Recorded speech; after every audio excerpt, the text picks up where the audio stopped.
నా విప్లవాభివందనాలు. వేదిక మీద కూర్చున్నటువంటి మిత్రులు, సహచరులు అందరికీ నా అభివందనాలు. మరీ ముఖ్యంగా భరత్ కుటుంబ సభ్యులు, అందున ఆయన కన్నబిడ్డలు కృష్ణాశీలు, వాళ్ళకి నా వేల వేల దండాలు. ఎందుకంటే దాదాపు ఒక 50 ఏళ్లుగా ఈ అడవికి, ఈ నేలకి నాకు వ్యక్తిగత సంబంధం ఉంది.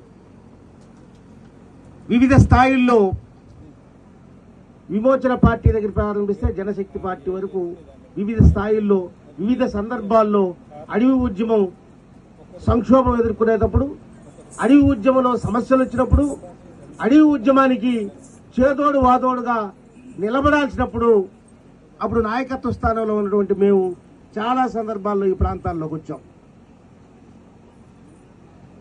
భరత్ జరిగినటువంటి రాజకీయ సిద్ధాంత పోరాటంలో జనశక్తి అధికార పక్షం తీసుకోవటంలో కూడా నాతో చాలా సందర్భాల్లో సంప్రదించేవాడు. ఎన్కౌంటర్ జరిగిన తర్వాత ఆ పక్క రోజే సర్సనపల్లికి అప్పుడు అధికార ప్రతినిధిగా ఉండేటువంటి ఎంవి ప్రసాద్, నేను ఇద్దరమే వెళ్ళాం. వీళ్ళు అంటే ఇక్కడ ఉన్నటువంటి భరత్, విజయ్, రాజు, ఇట్లా వందల వేల మంది ఈ అడవి తల్లి విముక్తి కోసం, ఈ భూమి విముక్తి కోసం ప్రాణాలు అర్పించారు. వాళ్ళల్లో ఈ దేశాన్ని కాపాడేటటువంటి వీరులు వాళ్ళు. ఆ వీరుల గాథలు మనం స్తుతిద్దాం, ఆ వీరుల గాథలు మనం పాడుకుందాం, ఆ వీరుల గాథలు మన బిడ్డలకు చెప్దాం. ఆ పని కృష్ణ సీను చేస్తున్నందుకు మరొక్కసారి వాళ్ళకి నా రెడ్ సాల్యూట్స్.